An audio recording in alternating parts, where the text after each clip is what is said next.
saludar, ¿no? Sí, te saludar. Dale, 15 minutos más y te saludar.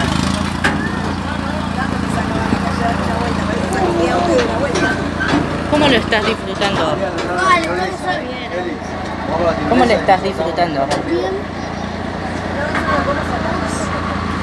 No, pero en ese río yo metí toda la mano hasta acá. Ya arreglaron la tirolesa. Tiene más. Ya arreglaron la tirolesa. La tirolesa ¿Qué cosa? ya está arreglada. Sí, yo sé. Antes me intenté tirar, pero yo, cuando miro para abajo, me mareo.